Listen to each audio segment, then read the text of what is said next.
We back. Mike, what do you think of the new intro?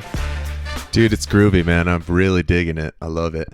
Even though I love me some Lil Wayne, but it gets the groove going on this beautiful Sunday afternoon. So I appreciate you having me back. Yes, sir. Absolutely. Pleasure having you. I'm Chris Patrick alongside Michael Benjamin. No Cody today. He's missing in action, but he'll be back. He'll be back real soon. Well, good. This is the first time it's just me and you here, so I'm excited to talk about what we saw finally coming to an end with the Suns season. I've been trying to avoid it like the plague, and I had mixed emotions all over the place, but I think it's time. We've went through the grieving process, so we're here and we'll share our feelings. Yeah. Hopefully I don't get too animated, but I don't know. Maybe that makes for a fun podcast. So let the emotions flow as they must. I know. Yeah, exactly. This podcast could have gone any number of ways depending on when we decided to do it in the past. Oh, what's it been now? 2 weeks? Yeah, I know. It feels like it's been forever. It feels like it was a month ago, but I swear it was just like 2 weeks ago. Yeah, I feel like we were texting each other in the third quarter of that game being like, okay, well, it seems like we might have to put together an emergency podcast here because we've been doing our first Sundays of the month for all three of us to come out here and talk about it. And after the atrocity that was Game 7, we felt like we needed to talk about it as soon as we could. But maybe it's better that we didn't do it right away. Yeah. It could have just been. It could have been angry. It would have been emotional. It probably would have been more of a shit show than than it will be today. That depends on how much show prep we did. Yeah, if you know what I mean. But I'm gonna let you kind of get us rolling on the right track here. But got plenty of things to say. Got plenty of emotions. Got plenty of opinions. Just like anybody who saw that no-show of a game from the Phoenix Suns, man, and a really tough way for the season to end. But I'm ready. I'm ready to finally, pull back the curtain and let the people know how I feel about the situation and what happened. So let's do it. So Mike, everybody listening, just sit back. Let's take a deep breath. We're going to get into it. Find your inner chi. We're going to get into it. This isn't the first time. Probably won't be the last time. This is if you're accustomed to Arizona sports, this is just the way it goes. It's so sad. Right? At what time are we finally going to find ourselves on the other side of history, I guess, if you want to say that. First things first, I mean, man, watching that game, the first thing that kept coming back to my mind were those 2015 Arizona Cardinals with Carson Palmer and David Johnson, Larry Fitzgerald having another stellar playoff run and going into that NFC Championship game against the Carolina Panthers and absolutely shitting the bed.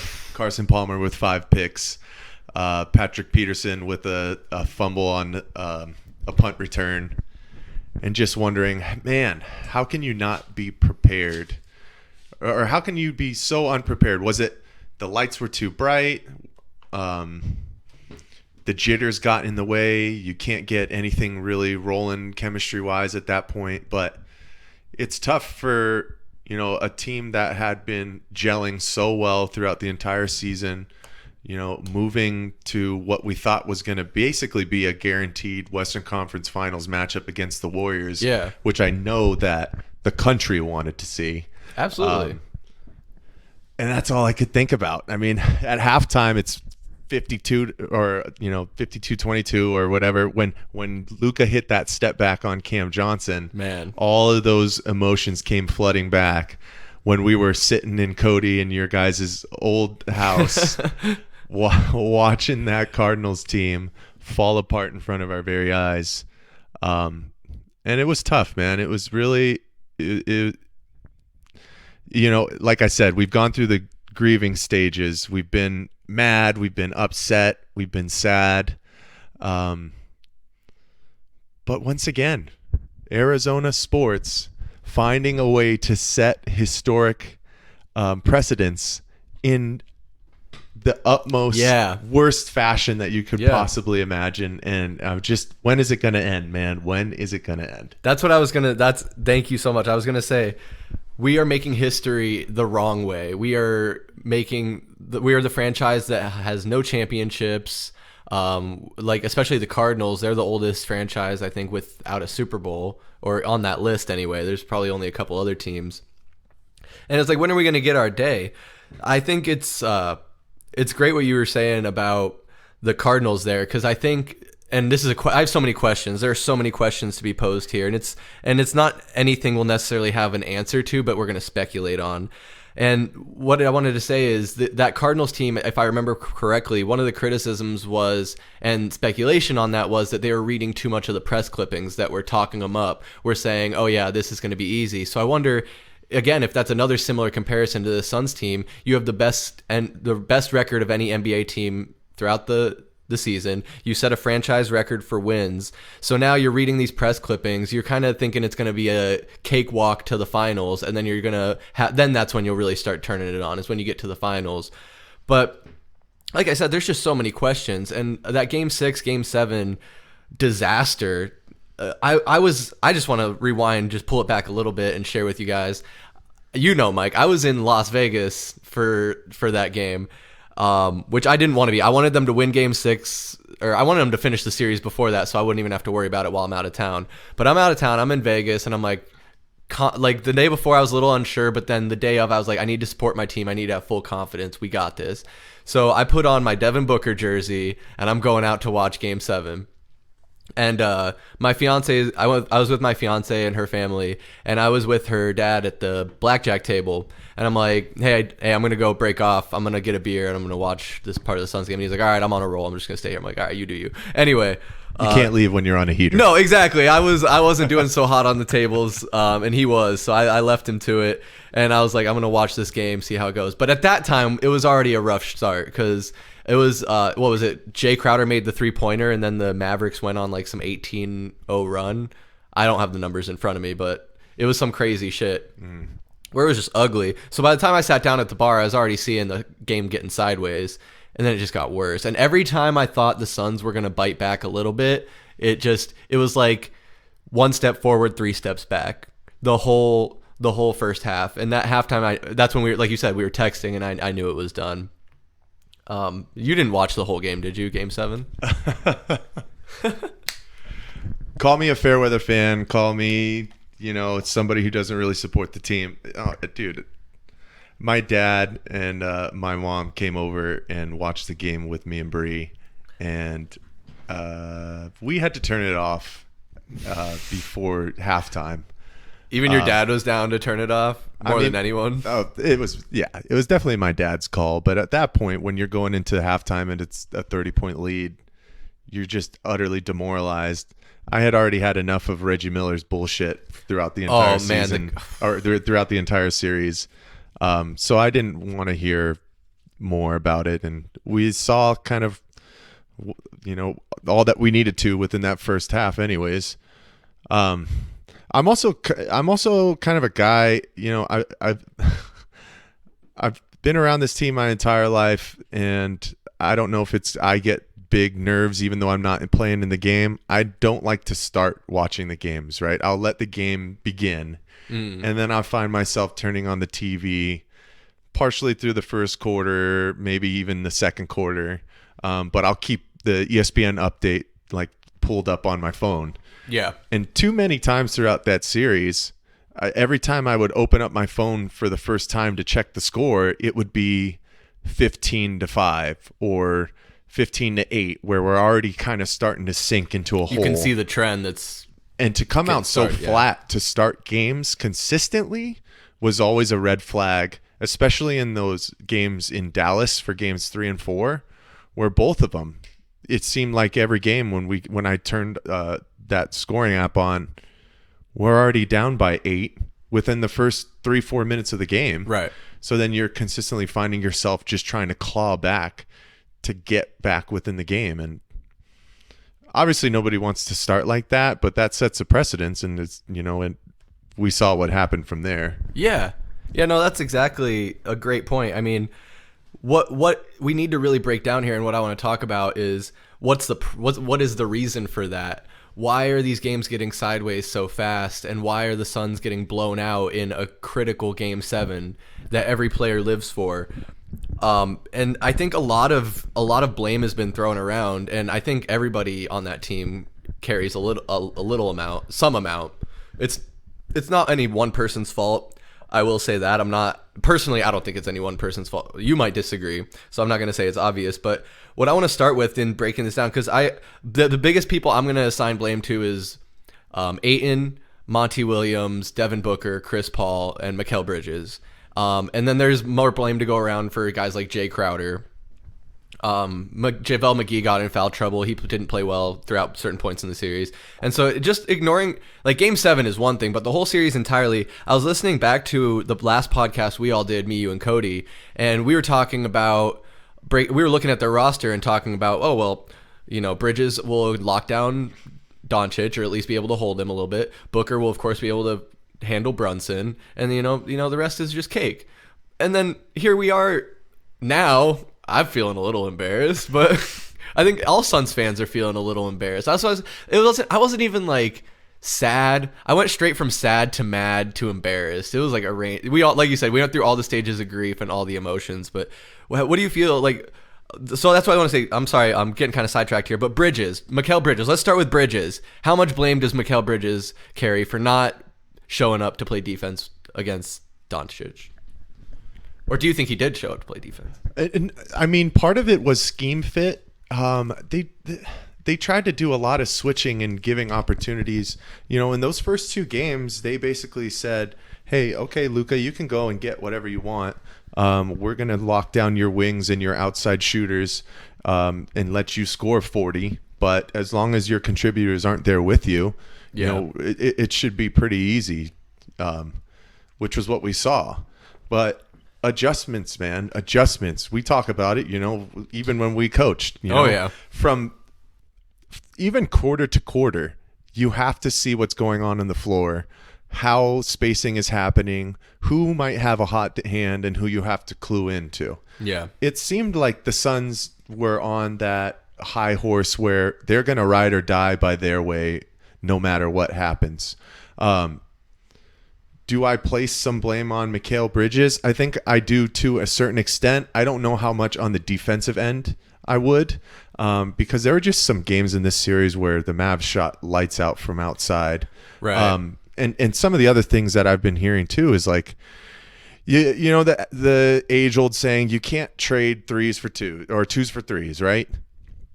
Well, you also can't trade getting outshot by 20 times from outside. Yeah. Those opportunities, you make a couple more of those buckets comparative to the Suns not shooting as much, that adds up, and they expand those leads really fast, like what we were seeing. Yeah.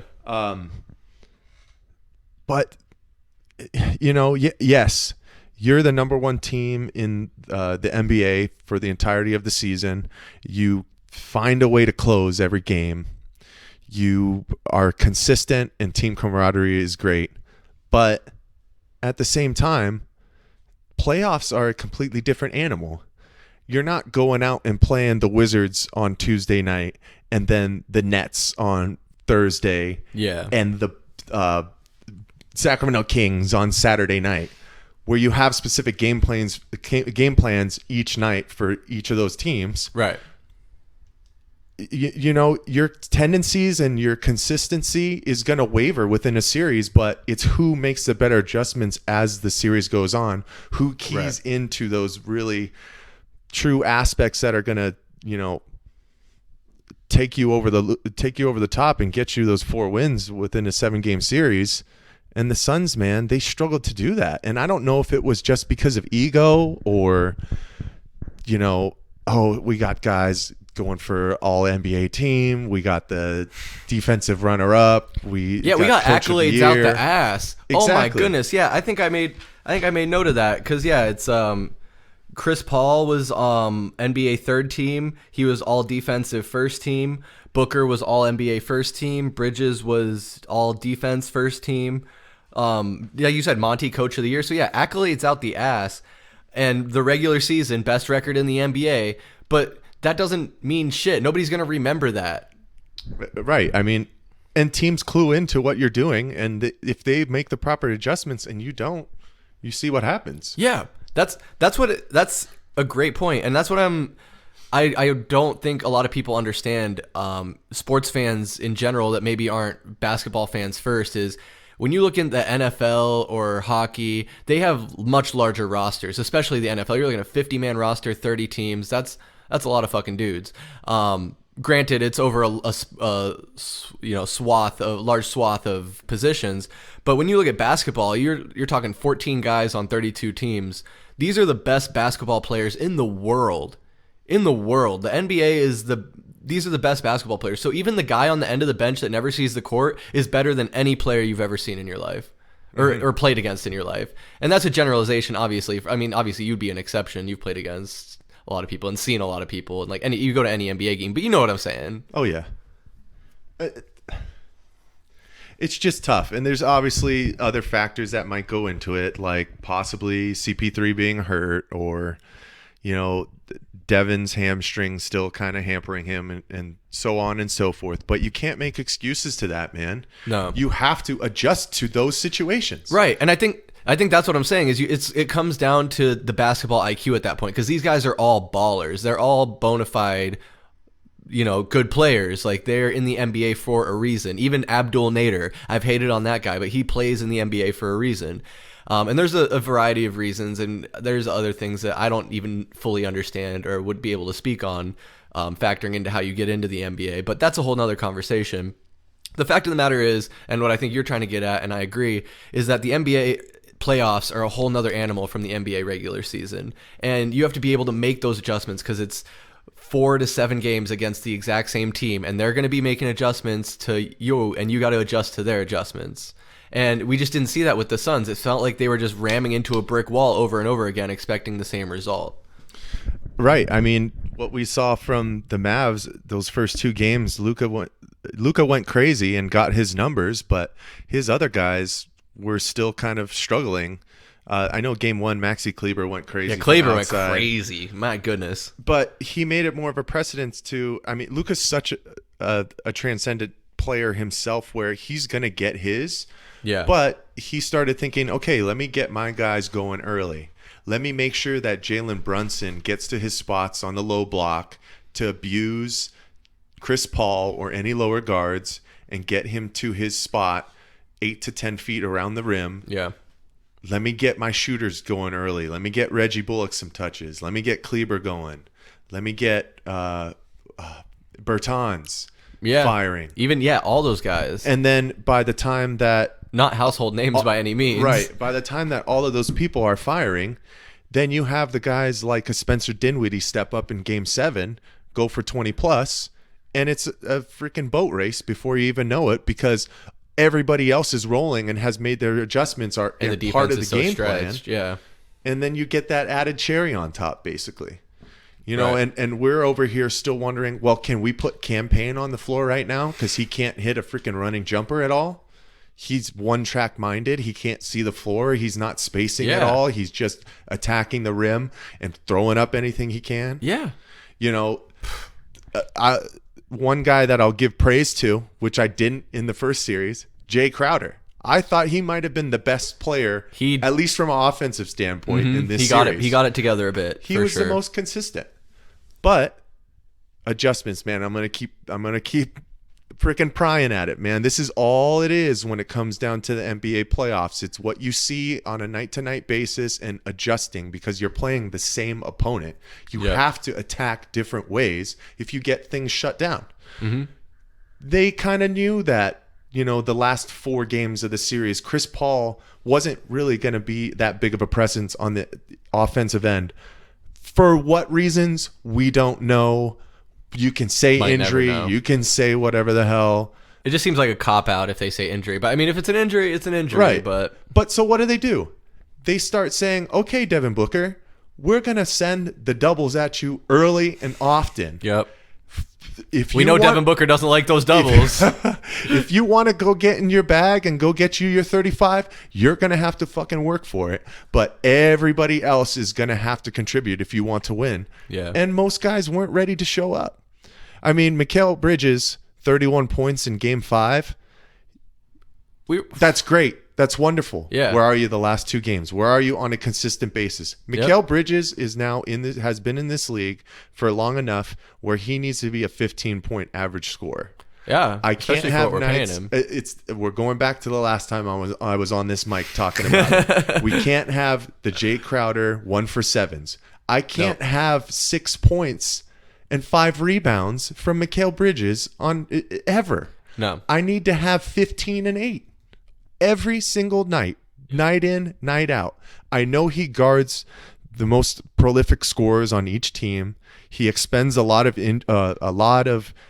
his energy and is probably exhausted all the time on the defensive end. Sure. But within this series, at the same time, they weren't even putting him on Luka, 3/4 court, and he wasn't expending all that injury on one guy or all of that energy on one guy. Right.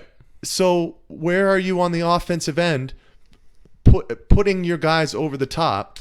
And it's just, that's what happened, man. The bench didn't show up. Yeah. Your other guys weren't there.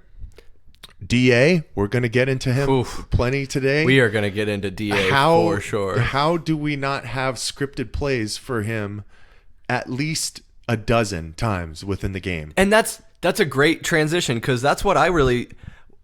he did win Coach of the Year, but Monty Williams, dude, he left so many timeouts on the table. And I'm not saying you have to use all your timeouts in a game.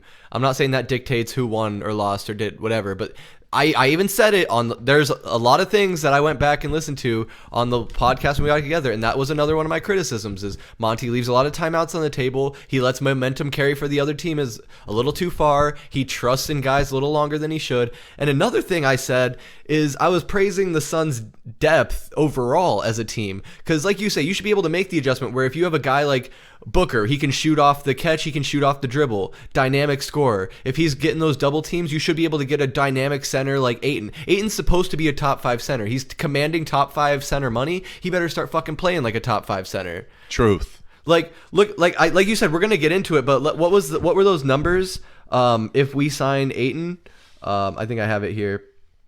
It's the 5-year max. You have it right here, don't you? Yeah. So with DA, he's a restricted free agent this year. The most that anybody other than the Suns could offer would be 4 years, $131 million. Whereas the Suns can go 5 years and almost $180 million. And if you're going to stick to your guns like that, when I see 5 years, $180 million, that's 25 and 12. Right?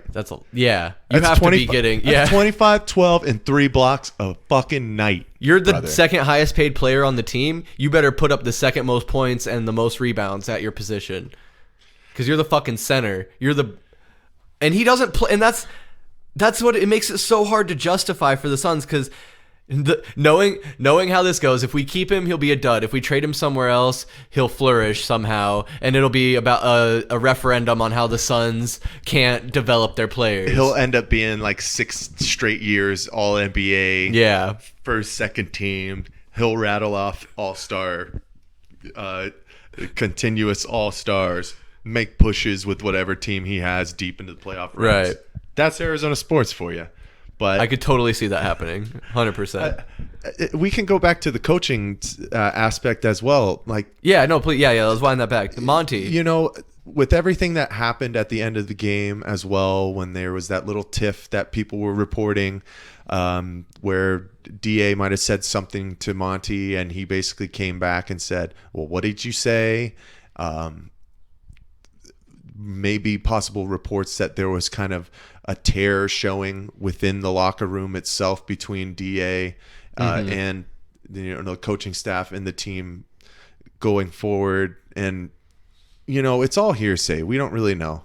Absolutely. I'll trust Lil Wayne though. He was on the floor, right? He's the one who said like right by him, right by their bench, pretty close. He's the one who actually heard it. I mean, I'll trust him for right now. But that guy has had a lot of lean going through his lips. But yeah, he was probably feeling good. That's on the court, on the that's court beside side. the point. If Chris Paul is hurt and obviously cannot contribute like he did in the first round, taking over in fourth quarters, and what did they say? What was the possible injury? Was it a leg? Something with his leg, because I think it was reported that he was limping out of the arena.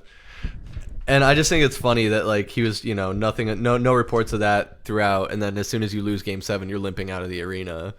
Right. So if that's an internal thing and you obviously see that it's hampering him, how are we not making adjustments to make the two-man game go around Devin Booker and DeAndre Ayton a little bit more, right? Yeah. How are we not getting them into possibly more pick-and-roll situations to give Booker some more space to go off the dribble and get his shots like he does, or give DA a little bit more room to come off of those screens like he does?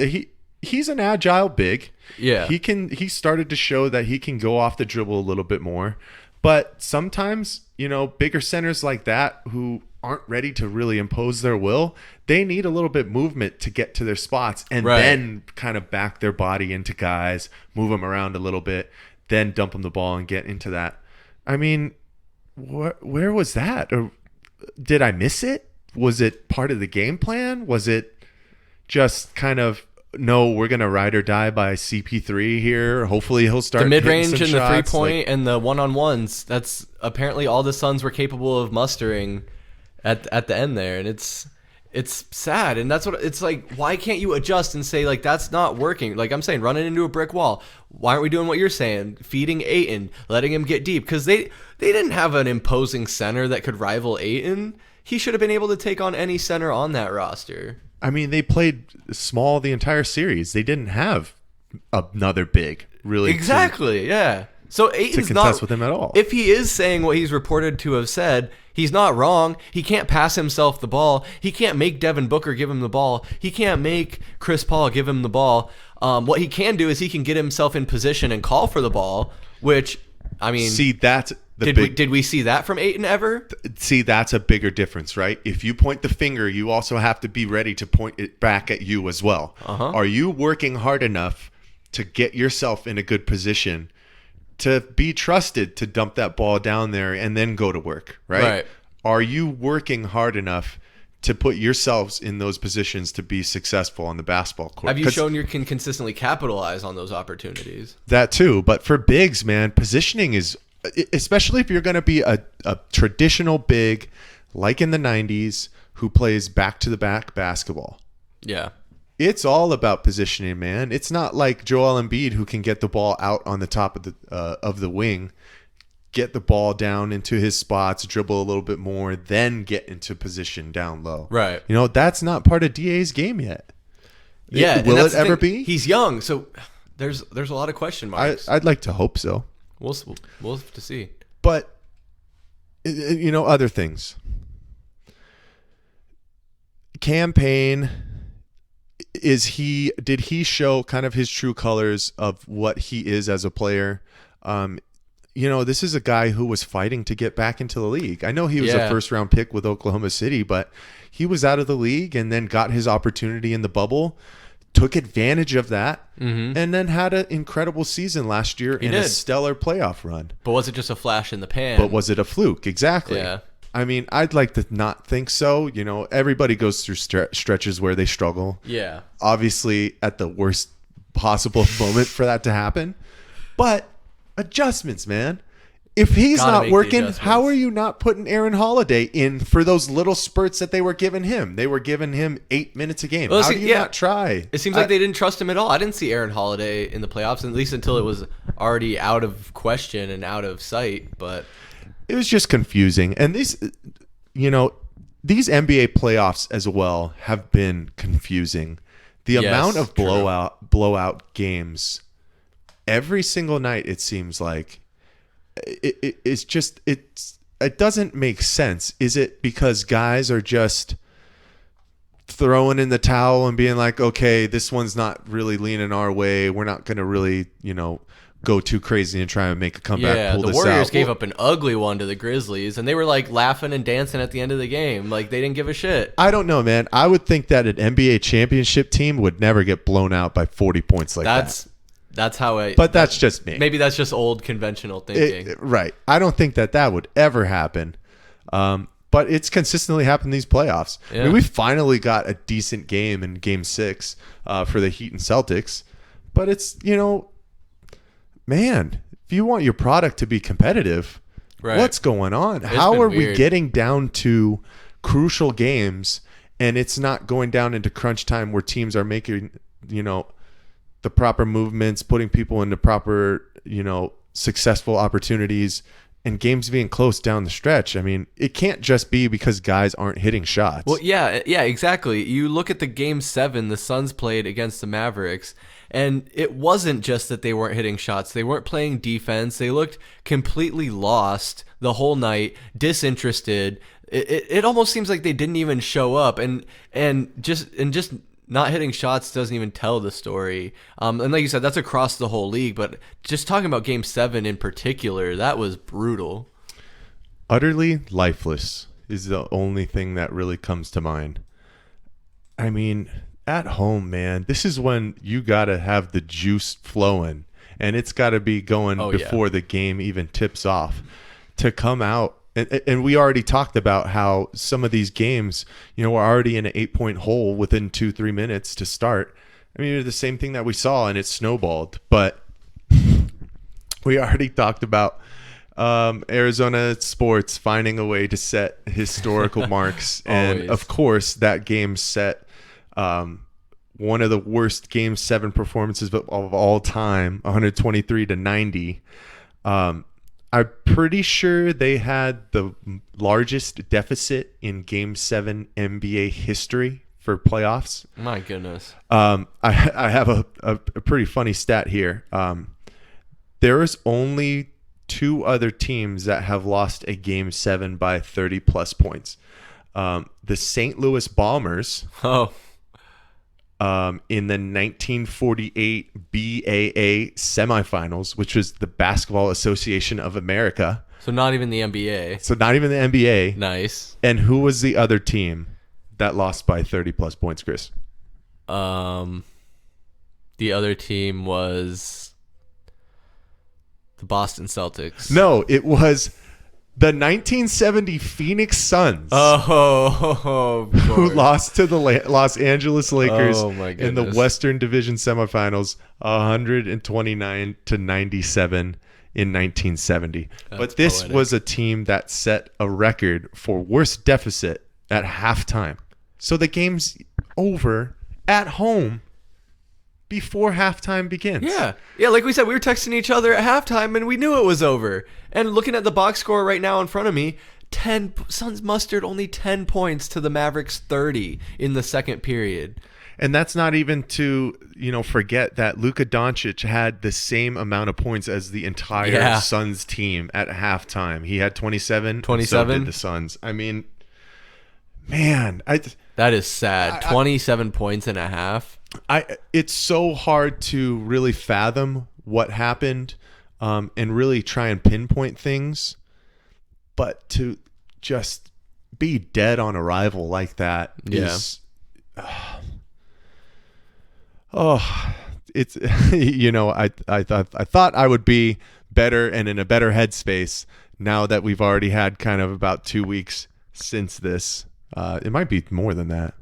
But when you think about it, I just 2 weeks.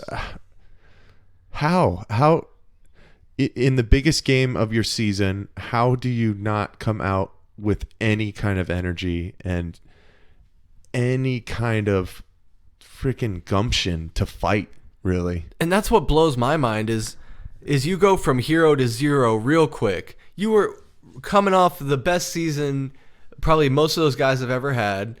Chemistry was out the ass. You had all these headlines about you and how you're basically, the expectation is you're going to run the slate and get to the finals and put up a good fight against whoever it may be, the Bucks, the Heat, whoever it may be. And we were even projecting beyond. Like we were like, oh, thank God we're beyond the Pelican series, because now the Mavs, we can clean this up in 5 or 6 games. Maybe Luka will steal one because he tries hard. But this team, we know this team. We know what they're capable of. But we didn't see that team. We didn't see that team at all. And like from Mikel's failures to Ayton's failures, Monty maybe not making the adjustments or coaching these guys as much as he should have. Was Booker still, lingering hamstring injury? Was Chris Paul nursing an injury? But it's like that was the fear when we signed Chris Paul, right? Is that his durability, was that going to be a factor? And what do you think that it's like? Do you think a bigger concern is the durability of these guys, or do you think the bigger concern is the lack of adjustments and, like, I'd hate to say it, but camaraderie, because the ISO ball just became a fallback that they fell back to way too often, in my opinion. Yeah, I think that's a great question, and it's something that definitely is hindsight 2020 now that you put yourself out of the playoff picture, right? Sure. Once you get through one series, you might see some of the flaws that came with it, but your mentality really has to be, okay, where are we at now? So we're focused on the Mavericks. But we were seeing some of those foundational cracks in that first series against the Pelicans. Oh, yeah. The bench not really having as much of a presence as they did within the regular season. Really having to fight, dig deep so hard and rely just on Chris Paul to get some of those games in the New Orleans Pelicans series. To the point where they probably felt like they were going to be able to rely on him when it came down to the Mavs series. Oh, yeah. But he was a no-show, and who knows kind of what happened in regards to that. But, you sit back now and we can talk about Game 7s, and I guess the only thing that I could say about Game 7 is we set NBA history. Good for us. Yeah. We're in the record books. Another one for the record book. Okay, but now I'm done, man. I'm done with it. You shit the bed. You possibly have the worst possible showing in a Game 7 of all time. Oh, easily. But now where do you go? What are the next steps? I think that's a great question. That's exactly what we have to look at. We have to put it behind us, for good, bad, or indifferent. We just got to look at everything in front of us going into next season. And there's a lot of questions on the table, and it's going to be very interesting to see what James Jones and Robert Sarver decide to do with this team. There's a lot of money that is up for grabs. There's a lot of money that these players want. Like Mike was saying, the DeAndre Ayton deal, if it was a 5-year deal, it would pay him virtually, I think, $35 million a year average over the lifespan, and he's commanding 30 plus a year in his free agent market. Does that fit into the scheme? Because I think we have Monty signed as a coach pretty long term. I think he's going to be our guy. So if he's the coaching style we're going to stick with, and that's another thing. Booker, I don't know if you saw that, but since he made the All-NBA team, he's now eligible for a 4-year, $211 million extension this season, which that's an average of $52.75 million a year. That's a shit ton of money. Ooh-wee. And how old is he? 25? He's 25, right? Oh, something like that. I'll pull it up. I feel like I saw something the other day on Twitter where they basically said, with his continuous growth and the player that he's become and the probable All-NBA appearances that he'll have, the continued success as a player, the accolades that he'll continue to start getting more of as he grows and becomes more of a fixture for the NBA, he's probably going to make $500,000 in contract earnings alone. Oh, yeah. By the time that it's all said and done. And to think about that just from probably two, what is it called? Supermax deals? Mm-hmm. Dude, that's wild. You're saying like $500 million? Oh, sorry. Yeah. Yeah. Not $500,000. Yeah, oh my God. I'd love to get $500,000. $500 million. $500 million. Yeah. And that's what's so crazy. And I just think it's important to know, and I'm not saying this is an apt comparison, but you look at how a deal like this to like the Wizards made with John Wall can cripple a team, because John Wall got injured fast and deteriorated fast, where he's a guy in his early 30s that's already in a role player position, like very much like Derrick Rose, former superstar, MVP candidate. I don't know. I think John Wall might have been in that conversation at some point. Oh yeah, absolutely. I mean, he did a lot of he carried the Wizards through the mud. I mean, they didn't really make a run. The East was really weak at that point in time. They didn't have much around him. That's a different conversation. But my point is that giving that much money to one player really limits what you can do with the team around him. Unless you're willing to spend the money for the luxury tax, which you can only do for so long. So I think an important question I think I'll pose to you is, how, if our championship window is still open, how long do you think it'll be open for? That's really tough, because there's so many what ifs, right, that come with that. Oh yeah. When does Kawhi get back? What kind of team are the Clippers next year? What do the Lakers do when they start kind of rebuilding their team once LeBron kind of goes? I'd say LeBron probably has maybe 2-3 years left. Sure. But he's not going to be the same type of player that he is now. But who knows? I mean, good Lord, the guy's 37 and he's still a continuous all-star caliber player. Well, yeah, Vince Carter played till he was like 41. I mean, dude, we're still only 2 years removed from the Golden State Warriors having a top 3 pick, and now they're already back they're already in the NBA Finals once again. That's you wild. Just do not know. The West is that good. Yeah. So it really all depends on how the dominoes fall with that. But I'd still say that the championship window is probably still open for the next 2-3 years. Your core is still very young. You have good role players that obviously have to kind of find their niche when it comes down to playoff time and make sure that they're there and stepping up when they need to. You're not the best team in the NBA and set franchise records for no reason for most wins of all time. It's really about, who's going to take the next step. I mean, Chris Paul is 37 years old, man. He can't be a top 2 option anymore. No, we can't put that wear and tear on him if we expect him to show up and be available in the playoffs, because the last 2 seasons he's shown that he can't play a full season and the playoffs, because he's always hurt or exhausted at the end of the season. 100%. The sad truth behind that is his injuries have really led to the downfall of these teams down the stretch. Yeah. In playoff series, because he's their focal point. I mean, you can't be where you are without Chris Paul. I understand that. But we also know that we can't get any further or up over that mountain with him being a number 1, number 2 guy. Yeah.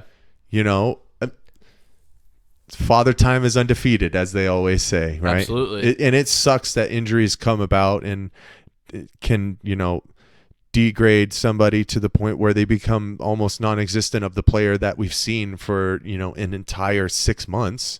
But that's just how it goes. But that's also what we know, right? Yeah. This isn't just opinion. This is fact at this point. Yeah. His injuries he hasn't been able to sustain for long periods of time. I mean, this season he missed 20 plus games because of his finger injury.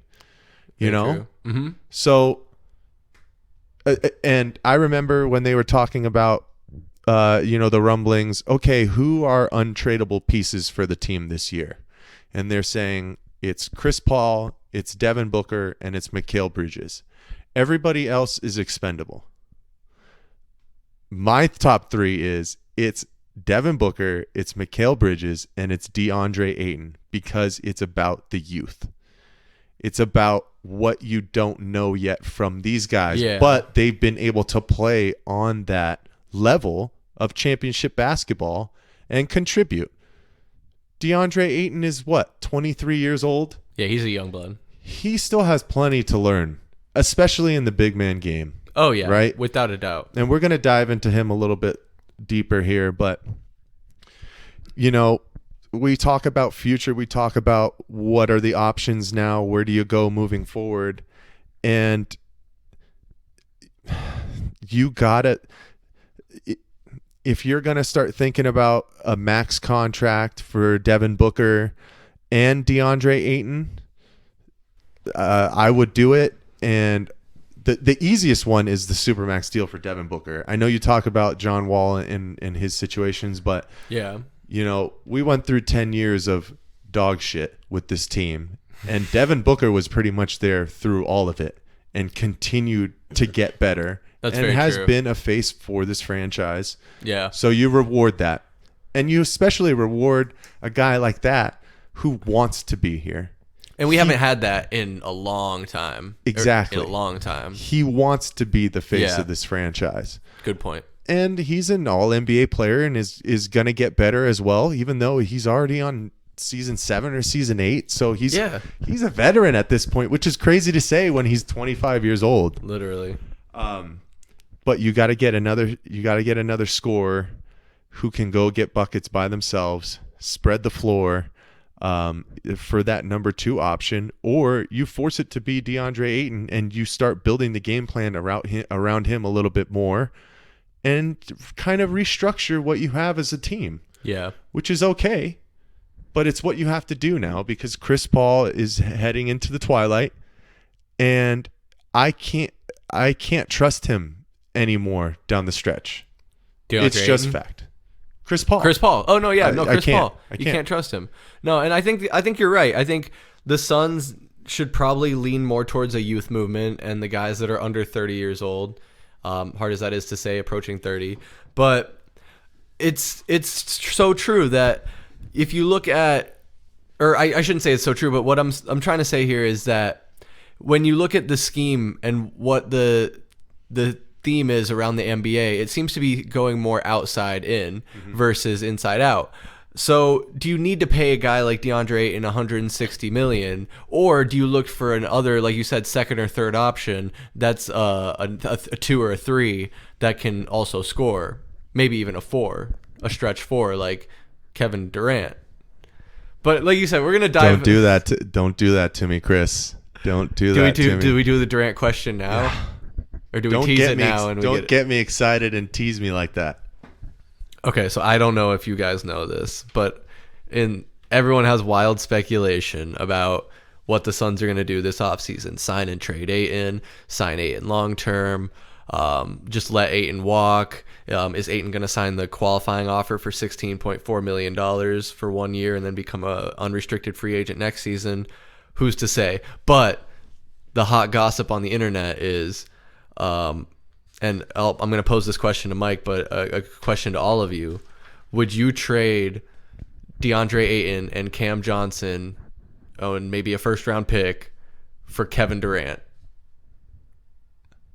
Mike? Yeah, the answer is yes. You have to, right? Yes, you 100% You have would. to. He's a difference maker. I know we talk about injuries again, but... Kevin Durant is still a little bit on the younger side in comparison to CP3, but that's the type of guy that you put in. I mean, yeah, he becomes your 1B or your 2, or you have nights where him and Devin Booker are 1A and 1B, and they just switch off, right? So they don't have to carry the whole brunt of the load. Yeah. Exactly. Chris Paul is still your serviceable guy who's going to get you your 12 points, 10 assists a night. He's going to lead the offense, get guys into their positions where they need to be. You still have, comparable backups like JaVale McGee and Bismack Biyombo. But you almost basically play the game like you wanted to this year, where everything in the Mavs series is on the block and you don't have to get the big involved as much anyways. And you're getting your guys their shots from the outside like they do. Oh my gosh. Would you start JaVale McGee then? Because obviously if you lose Ayton, you have to start. Yeah, I would start JaVale McGee. And that's what I think is, if you look at how serviceable he was and how good him and Biyombo did, like Nate, how many teams are running a dominant center and paying them a lot of money? You got Joel Embiid, you got Rudy Gobert. I think Bam Adebayo is probably going to command a lot of money.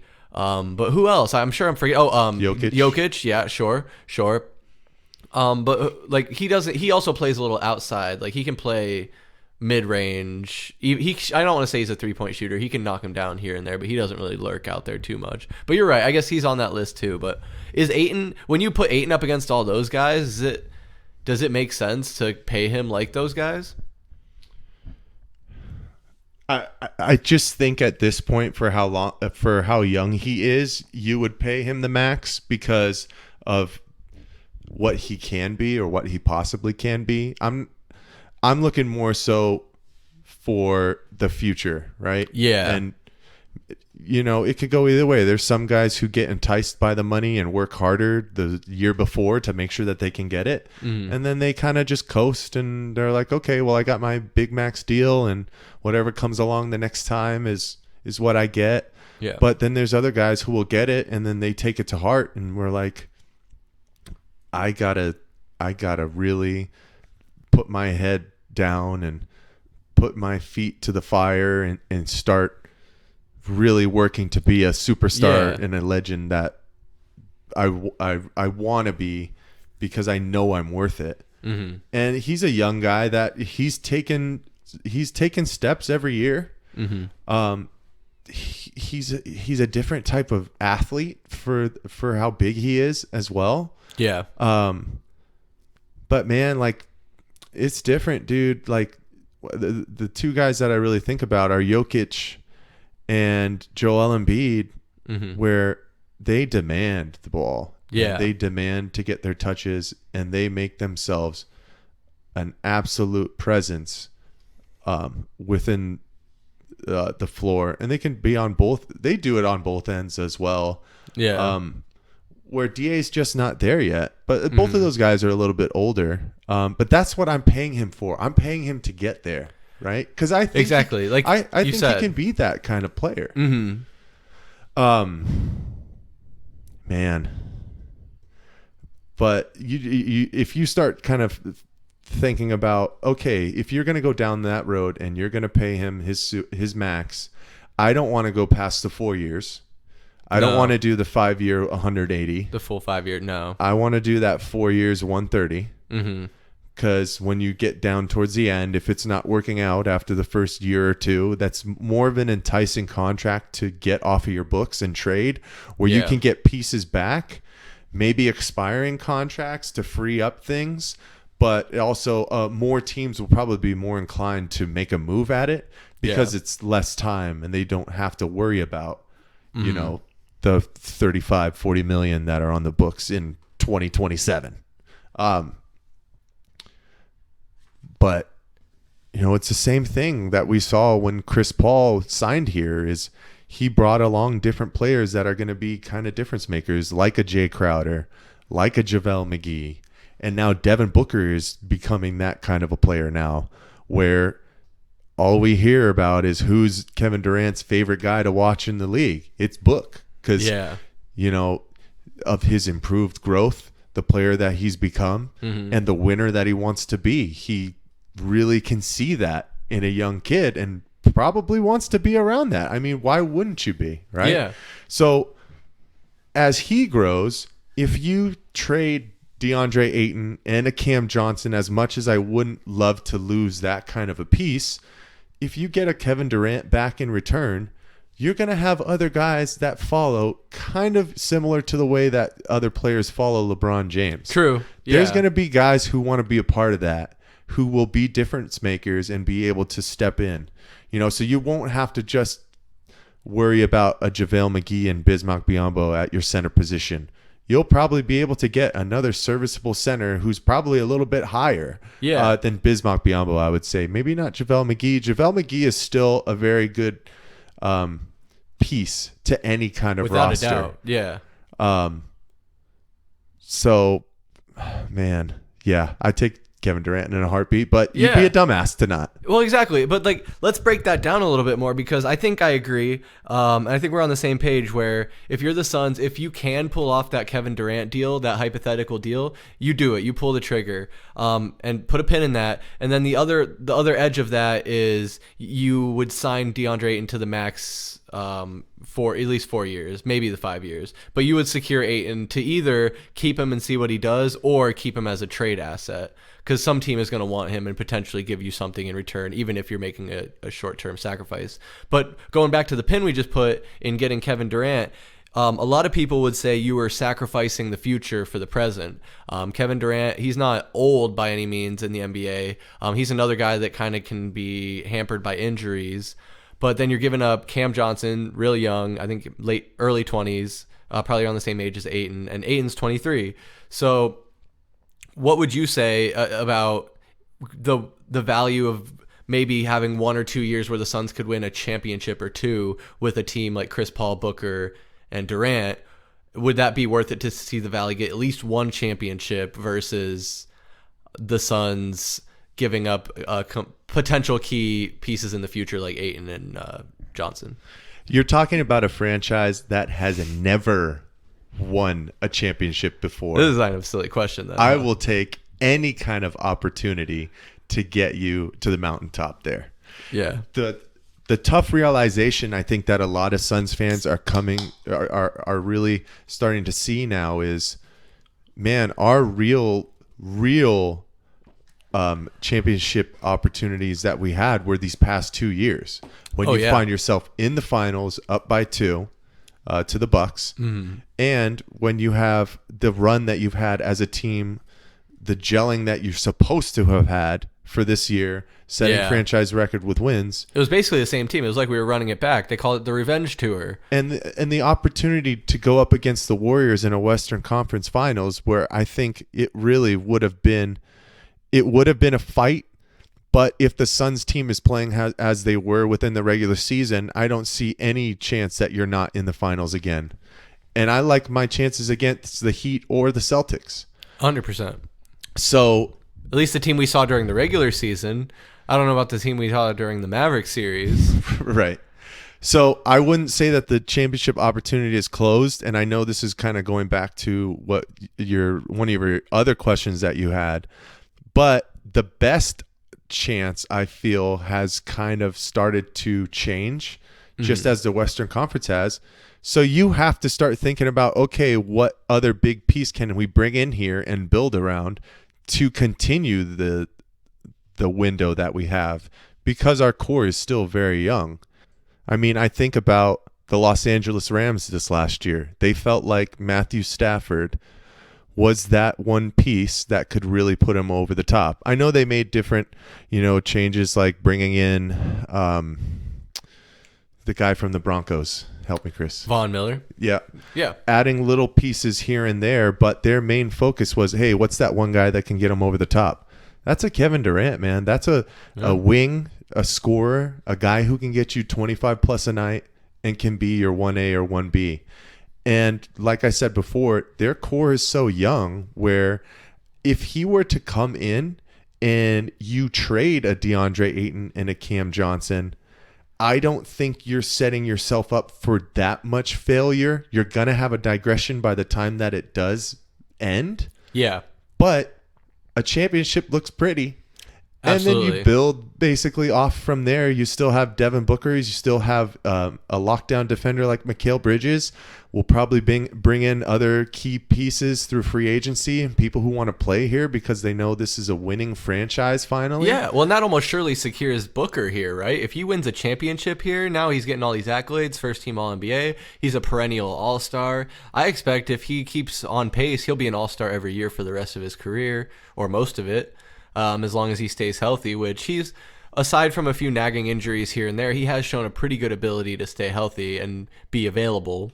As Cody would say if he was here, availability is one of the best qualities in a player, which I absolutely agree with. I mean, even playing injured, if it's going to affect your game, it can be detrimental to your team, and we may or may not have seen that in Game 7. I think in a lot of ways, the optics of it can kind of look as a cop-out. And I don't want to get too much off track here, but I just think you need to put the best players in the best situation. And if that means getting rid of someone that may have a brighter future for someone who's ready to kill now and ready to win that championship now, you do it. Especially a franchise like us who's been to the finals twice, 3 times? The Suns? The Suns. Yeah, 3 times. 3 times. Yep. And failed all 3 times. It's time to get there the 4th time and and make it happen.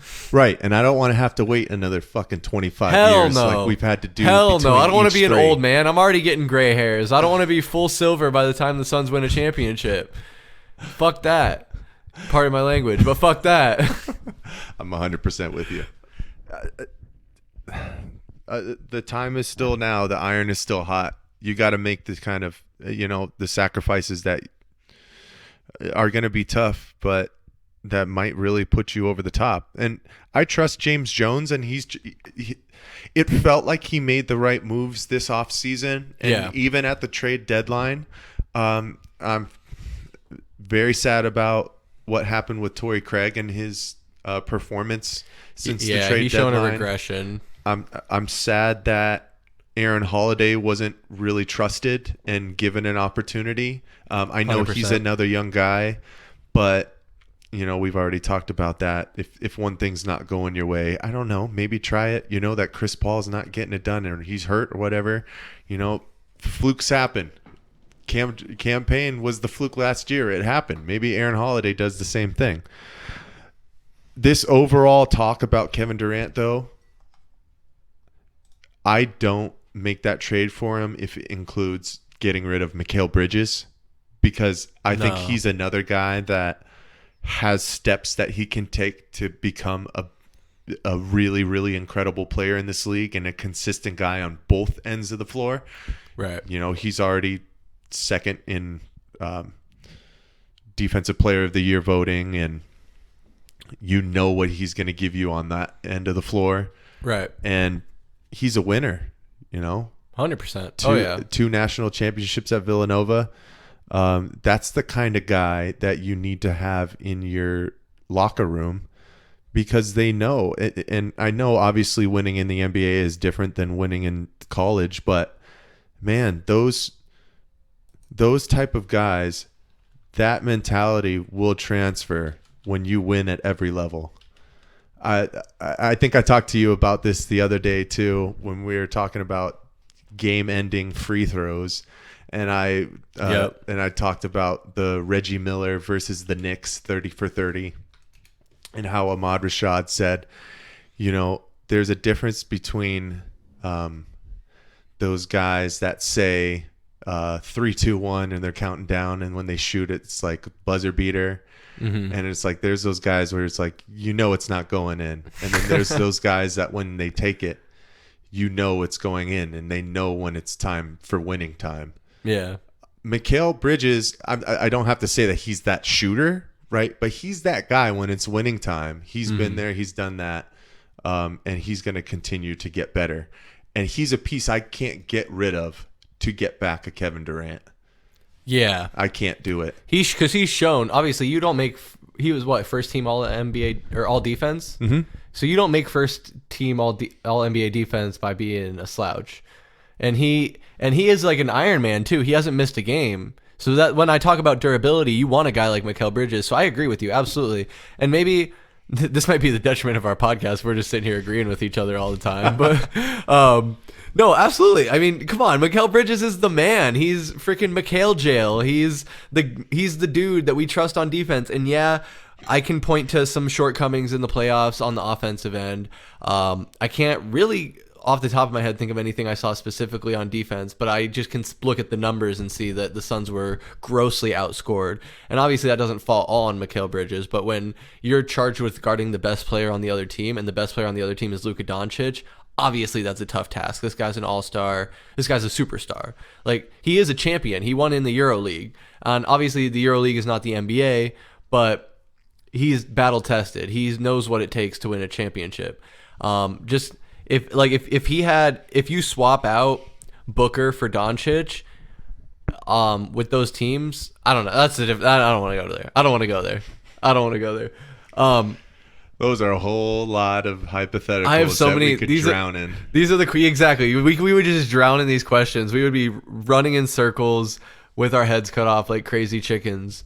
But no, I agree. Just looping it back in and coming full circle to what we were talking about. Mikal Bridges is a young piece, 25. He's going to be 26 this year. He's an Iron Man, never misses a game. He's a good defender.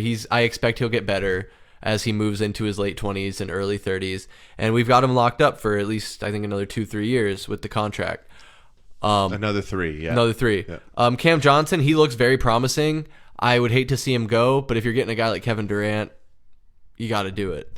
Yeah, there's going to be pieces that obviously you don't want to see leave that you're going to have to throw in. Of course, yeah. In order to get a superstar like that. But that's what I'm saying. Like, Mikal Bridges, he does it on so many different facets. He's a guy that becomes he's not expendable. You have to keep him around. Whereas, say you're not going to go after Kevin Durant, but is DeAndre Ayton that second scorer? Is he going to be that guy that night in, night out brings it and gets you 20, 25 a night and is the guy that you can consistently count on? And we saw spurts of it this year, but if you bring in a Kevin Durant, that almost kind of makes DA a little bit more expendable because you're getting what you would need from DeAndre Ayton from Kevin Durant. I mean, shit, dude, you're probably getting the same kind of rebounding stats out of Kevin Durant that you would get out of DeAndre Ayton. Right. Unfortunately. Well, and I think that's the biggest thing for me with this whole thing is that if you're not going to DA, like you said, scoring 25 points a game, if you're not going to him as the offensive option, get him out of here. You can hire anybody that's 7'1" to grab rebounds for you and box out. You can get any motherfucker that's 7 foot to do that for you. And be a little bit of a defensive presence. Right. I mean, that's been one of the other things. I mean, the man is a freak athlete for his size. He is, yeah, but he is, no doubt. But his blocking numbers, I mean, that's another. I need 2.5 blocks a game. 100%. You know, like, you need to be a stud. If you're going to be getting paid $35 million a year as a center, you need to be a stud on defense. Yeah, 2.5 blocks a game, at least 10 plus rebounds a game, and 20 plus points a game. Bare minimum. And it can't be that much to ask, right? Because if you want to get $180 million, that's what that's worth, brother. You know what I'm saying? Preach. Like, my goodness, man. We're not asking for, we're not even asking for the world. We're asking for what that is worth. Yes. Because what that is worth is Joel Embiid. And what does Joel Embiid do on every given night? He scored 30 plus points. He averaged 30 plus points this year, right? Exactly. 28, 14, 2.2 blocks a game. I don't have the stats pulled up in front of me. Sue me. But I know that shit is pretty close to what that is. It sounds right. Sounds right. Yeah. So they become expendable. Mikal Bridges, I don't think is expendable for what he does and how he affects the game. And, you know, he's known to show up in clutch games like Game 5. I just need the consistency to come along with it in his offensive game. And if you have to give up Cam Johnson to get Kevin Durant, dude, I got to do it. Especially because Cam Johnson, we forget, he's a little bit older of a player too. I think he's older than Devin Booker. And Devin's been in the league for 4 more years than he has. 5 more years, maybe. Yeah, you're correct. Cam Johnson is a year older. He's 26 already. Yeah, because he stayed in college a little bit later, as did Mikal Bridges, didn't he? They both played their senior seasons, respectively. I don't know if Mikal played his senior. I think Mikal might have been his junior year. Because he was at Villanova, and then Cam was at North Carolina. Mm-hmm. But I'm pretty sure Cam did one of those things where he started somewhere else, played a couple years, and then ended up in North Carolina and finished off graduating there. Well, and that's a great point. That's a great point, Mike. This is one of the selling points that when we got Mikal Bridges and Cam Johnson and they were getting significant minutes, the selling point was these guys in their college years were leaders and they knew how to, like Mikal Bridges, he got a championship at Villanova. At least one. Was it 2? It was 2. It was 2. Yep. Yeah, it was fucking 2. Yeah, so I mean, that was the selling point is these guys are already in their mid-20s. They already know what it's like to be battle tested and go through tournaments and win championships. And I'm not going to put the blame on Mikal Bridges and Cam Johnson. I think most of the blame, we would agree, goes to the quote-unquote best 3 players, Booker, Paul, Ayton, and then, of course, Monty Williams carries some of the blame. But like we were saying, everyone carries a little blame. I took it down off the little screen we're looking at here, but a guy I want to just briefly touch on while we're talking about going forward, I think has been the overall theme is Jae Crowder. Do you want to see him back in a Suns uniform next year at $10 million a year? Yeah. Yeah, question mark? Question mark? I think so. Yeah, I don't mind Jay. I think for what he does, he's been pretty consistent and successful at it. It's tough to see him go through his spurts of his 1-for-9s in games where we really need him. Yeah. I know we've talked about his consistency, and hey, props to him, man. The guy showed up in the semis, right? He was probably the most consistent shooter that we had from the outside. I think that's what he did on purpose. He set the bar real low during the Pelican series, so that when he was the only one who even partially showed up during the Mavs, he looked a lot better. Yeah. So then you're like, oh no, he wasn't the problem. It wasn't him. No way. All. That was smart. Because I remember, obviously, we told our stories of watching the game. I saw a highlight where Devin Booker was 0 of 7 at one point and had like 4 points off of free throws or something like that. And so obviously I look at that and I'm like, well, Booker, you obviously carrying a lot of this blame right now. And I just don't understand how we can have guys we have this free-flowing offense when times are good and we're kicking it out and Crowder's knocking down threes, Bridges is knocking down threes, Ayton's getting oops and dunks. There was no Valley oop. There was nothing like that. And it felt like a different team in that Mavericks series than we had seen throughout the last year and a half, especially during the regular season, where it seemed like we were unstoppable at times, where you could just write the Suns off to win by 10 plus virtually any game.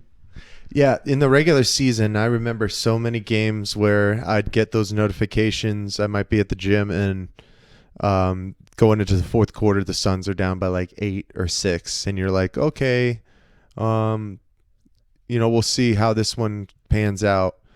And it seemed like every game this year, if I didn't watch the rest of it, I would get that notification that they scratched out a win and would win by 2 or 3, and they knew how to close out.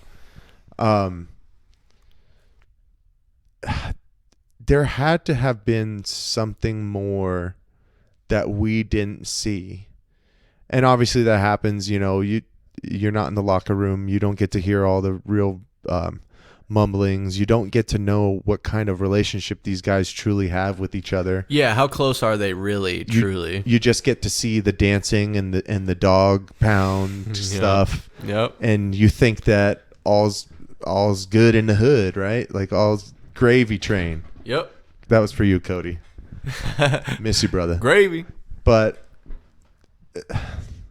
this also goes back to kind of the little tiff that they had at the end of the game with DeAndre and Monty, and was that kind of a culmination when you're getting your ass beat that bad at the end of the game where you might say something that you truly don't mean, or has this been something that's been going on and it finally kind of hit a boiling point when everybody's kind of at their lowest?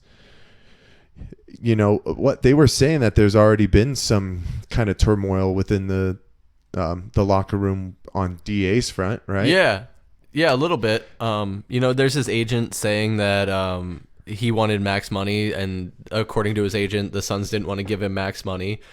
And I think that's a great. But what I was just thinking about that, like, on one hand, props to Ayton, because if you look at other players around the league, they're very vocal about their displeasures and like starting to you look at Ben Simmons, you look at the way Anthony Davis forced his way out of New Orleans. There's a lot of ways you can do this in a real unprofessional way, but instead, I even just checked, I think yesterday or the day before, even amongst everything going on now, DA isn't on social media removing he's not pulling a Kyler, he's not taking Suns logos off of anything, pulling a Debo Samuel. No, yeah. He's not as much as he's a kind of a young guy and like caught up in that kind of lifestyle. He's not doing that. So like, I give him a lot of props and a lot of credit. He's not going on podcasts talking shit. He's not going through his agent demanding, they either sign me to a max, or I'm not signing anything, or I'm not playing, or I'm holding out. He's not doing any of that type of stuff. So on one hand, props to him. And like you said, these reports that are coming out now where there might have been turmoil throughout the season, it goes to show, like, maybe even at 23, he does have some of the maturity. But I do want to touch on some of these, like, we looked at this that I jotted down in show prep. In the ESPN article that came out during the playoffs while we were playing the Mavericks. God, I need to get a drink. I'm dying over here. But I'm going to toss this over to you while I do that. But Ayton sometimes sleeps for just 2 hours a night because of his video game passion, addiction. I don't know what you want to call it. Like, I love video games probably more than you and Cody. I play a ton of video games. I know Cody probably plays second most out of any of us. And then you haven't touched a video game in 2.5 years. But no, it's not that long. Come on. We all game at some capacity. We enjoy video games. We're millennial, Zoomer, whatever. But DA, if your job is to do something, like I was just saying, like I was saying in show prep, like, even no matter what your job is, you need to have some amount of rest and be able to be sharp for that job. So it's irresponsible, in my opinion, to sleep for just 2 hours and then show up to do your job. What do you think? I mean, yeah, I'll touch on a lot of that here. It sounds like he has a pretty good team around him, at least, in regards to contract negotiations and how you might feel about it, but understanding that any kind of frustrations that come with it should really only be expressed to the organization privately and the people who are going to be signing the checks at the end of the day. Correct. Yeah. Because they are the ones who get to make that call. If you go on Colin Cowherd or freaking Skip Bayless, like freaking stupid ass Patrick Beverley, and be talking nonsense and that kind of stuff. Yeah. That's more public opinion that people have to form. And I feel like front offices don't want to deal with that. They'll understand his grievances and where he feels as a player for wanting that max. But if he were to go on a revenge tour, basically, and say, hey, they don't trust me, so fuck them. This is why they suck. You're probably not going to have an opportunity to sign the best kind of max contract that you could with the team that you have. You start to lose your leverage in a lot of ways, especially not to cut you off there. I want you to keep going. But like when Anthony Davis was blatantly sitting out and having hostile negotiations with New Orleans, it put them in a tough situation where they lost all their leverage in being able to move him. So ultimately, if you think about it, that's almost a detriment to Anthony Davis himself, because the less options the Pelicans have to move him, the less they're going to be able to do. Whereas if they're doing this quietly with other teams where it's like, hey, do you want Anthony Davis? And that's not getting leaked out. Like, they might be able to get more in return if they think it's like a low-key transaction. But I mean, I might be in over my head. I don't know. I'm not an NBA insider by any means, but I just think I do think it's smart the way Ayton, like you said, is going through his agents. And I have no problem with the subtle comments like, yeah, Ayton wants max money. It seems like the Suns don't think he's worth max money. I have no problem with that statement whatsoever. Yeah, I mean, he seems like a smart young kid too. I mean, it's tough. It's tough. Like, I remember listening to an interview that Tracy McGrady did the other day, and he was like, man, not only is it tough being so young and to be given so much money, but for him, he went to a completely different country when he was drafted by Toronto. Like, you really got to be buckled down and have the right people in your corner to make the right decisions. So it seems like he's doing that, and in the right point. Yeah. No, real quick, keep your train of thought there, but just real quick interjection, because you mentioned T-Mac, one of my favorite players growing up as a child. How do you feel about him being snubbed from the top 75 NBA player list? I don't give a shit. He's a Hall of Famer. That's all that matters. He's amazing. I love T-Mac. Shout out. Huge inspiration in my career playing basketball, which is limited to recreational leagues and middle school basketball, but hey, it's something. It's something. It's on my resume. If you want, I'll send it to you. But no, Mike, go ahead. What are you saying in this? No, I'll say to this. That's a lot of politics. The only thing that really matters is the Basketball Hall of Fame, which he is a Hall of Famer. So I'll remember him for that. It's the same time when any of these guys get picked for, first team or whoever's in the MVP race. That's all kind of politics. Oh yeah, 100%. I don't know how Joel Embiid is not a MVP first even. team All NBA player, and he's the second in the MVP voting. But I digress. Make it make sense. Make it make sense. But and then we'll go back to DA and his gaming addiction. I can't really sway to a negative side on that, because I definitely remember when I was 20, 21, 22 years true. old. That's true in context. I was just a freaking achievement hunter on Xbox.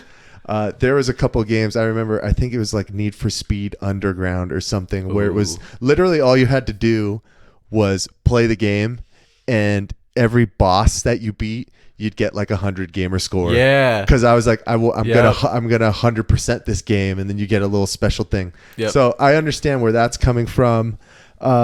In regards to only getting 2 hours of sleep because of it, that's going to come with time, and that also comes with passion, right? What are your true passions? Well, where are your priorities? My true passion is to be the best basketball player that I want to be, and I understand that getting 2 hours of sleep isn't going to give me all the energy that I really need to put into my craft and become the best player that I can be. Yeah. But that'll grow with time. Man, I want him to be the kind of player that I know he can be. But he's still so young, and you can't give him so many cop-outs, because we've seen guys like LeBron James who had the highest expectations in the world of any 16, 17-year-old kid, possibly of any sport. And if you ask me, all he's done in his career is surpass all of those expectations. Yeah. But that was also, he wanted to be a legend. And now that question is, does DeAndre want to? And it really all comes down to him at the end of the day. Yeah. And I mean, I think that's it. It does all come down to DA, and it's all in the future is in his hands. I think important questions I want to discuss is with Ayton. It seems like he wants to be the main option. The way he's talking through his agent, I almost said lawyer. The way he was talking through his agent, he wants to max money. He wants to be the main option. So, like we were saying, if you're demanding max money and you want to be the main option, that means you want to score the points and get the boards and play the defense and get $35 million a year until you can get that $50 million a year contract. But with that, I just remembered I'd made a note here. If you remember right, when the pitch when we got DeAndre Ayton with the first overall pick in the NBA draft is that with Booker, DeAndre Ayton, it'll still be like Shaq and Kobe 2.0. What happened to Shaq and Kobe 2.0? Is that still possible if we sign Ayton and Booker? So we're paying them $90 million combined for two players out of our $130 million cap space? It would still be possible, but it would almost take almost like a personality change from DeAndre Ayton at this point, right? It seems like it. We see a lot of Kobe and Devin Booker, even though he tells us to stop saying it. Well, sorry, Devin, I'm going to say it again, and we're going to keep saying it. If you keep doing the things like Kobe, his relentless passion to the game, wearing the Kobe's.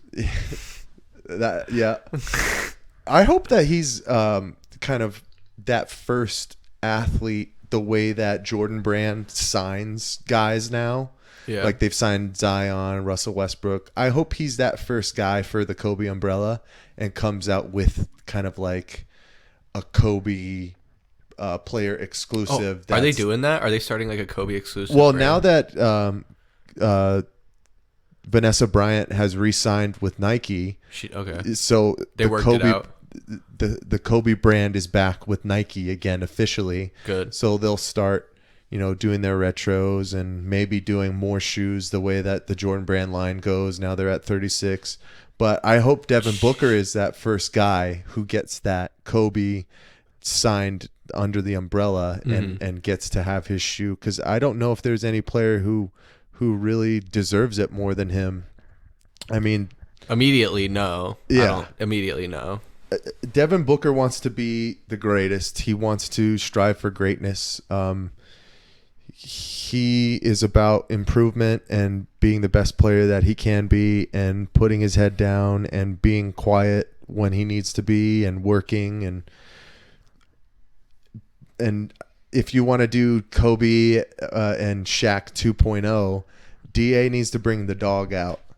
DA needs to start barking a little bit more.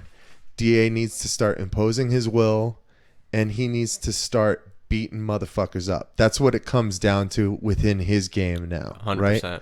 You have your finesse, your true craftsmanship, your technicality side with a Devin Booker, Kobe Bryant, and you have your dog, your ruthlessness, your unrelenting wantingness to dominate on the Shaq and the DeAndre Ayton side. So if it's going to be 2.0, that's what I need. And that's what we all need. Yeah. Yeah, no, without a doubt. And obviously in stature, comparing Shaq to Ayton, Shaq was a big body. And Ayton, he's tall, but he needs to, like we've said, if he gets the handling, he could almost be like Giannis, where he's more of a stretch. Because he knocked down a couple threes even in the playoffs, Ayton. But I think you're right. To get to a point where you're Shaq and Kobe 2.0, Ayton has to be more imposing. And it seems like he's leaning more towards wanting to play a finesse game, where I just don't know how you incorporate and satisfy all these needs and all these play styles of an inside big and then also an ISO guard like like Booker. Because it seems like Booker kind of works best off like a screen or just a straight drive, kind of creating space for himself, whereas he doesn't need necessarily too much setup. Am I making sense, or am I a little off base with that assessment? No, you're good. That totally makes sense. I just think if you get, like I was saying earlier, you can get any center, serviceable center to grab you rebounds, and then you get shooters and scorers on the outside that can either start outside and work in. Kevin Durant can play mid-range, inside, outside. He's a 3-level scorer. Devin Booker, 3-level scorer. Chris Paul, for all intents and purposes, 3-level scorer. And if you're looking in the hierarchy of that, if you want, you want Booker, the young gun, the prodigy, whatever you want to call him, he should be at option 1 in Phoenix. Kevin Durant, if we can get him, option 2, and then Chris Paul, option 3. But in the current setup, the way we have it, it's Devin Booker, Chris Paul, and then DeAndre Ayton. So Chris Paul is getting burnt out, and he can't sustain that. And we're not getting enough help on the back end. At least in this playoff run, we didn't get enough help in the back end from our bench. And that's what's so frustrating for me is like I hung my hat on the fact that we were deep, both in our starting lineup and in our bench, and then that all just went out the window.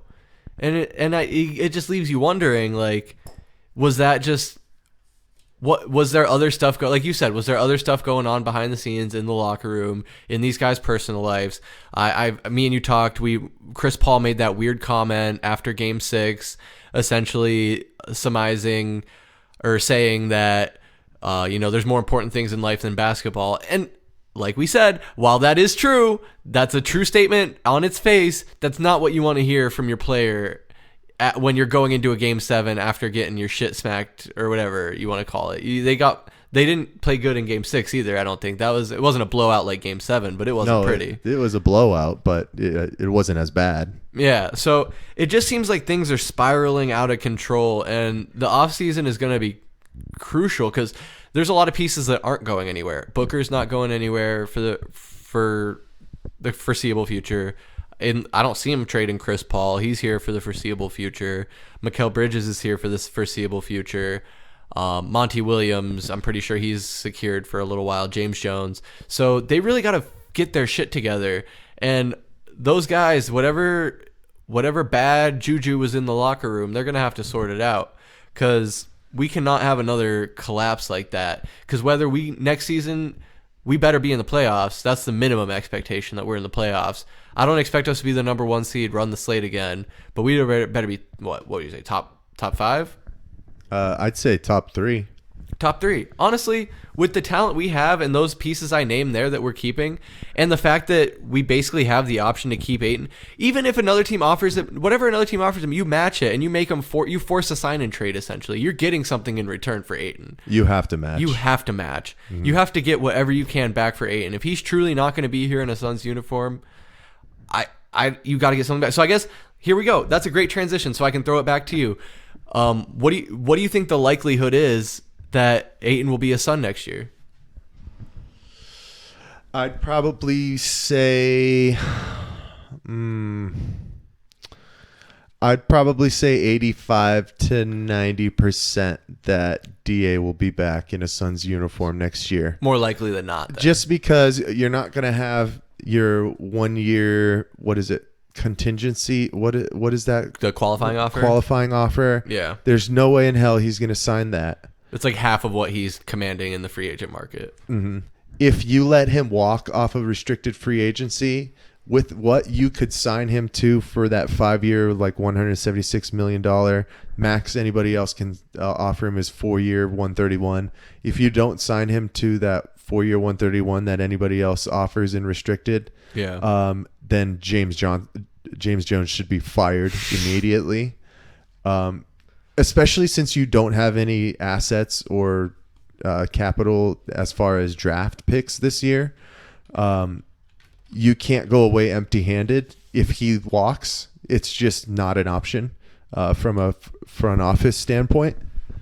And then, if you're going to make a big splash in regards to other free agents, I don't think you're going to have enough cap to really sign any huge names this offseason. It would have to come in a trade. Like if we talk about Kevin Durant, you're going to, and if you're going to trade DA, you're going to have to get some other pieces involved, like another team. It'd probably have to be a 3-team trade because I don't think you could do anything straight up in regards to, even if you were to do DA, Cam Johnson, and say a future first-round pick or a first and a second just for Kevin Durant, I don't think the money would match up. You'd have to get another team involved.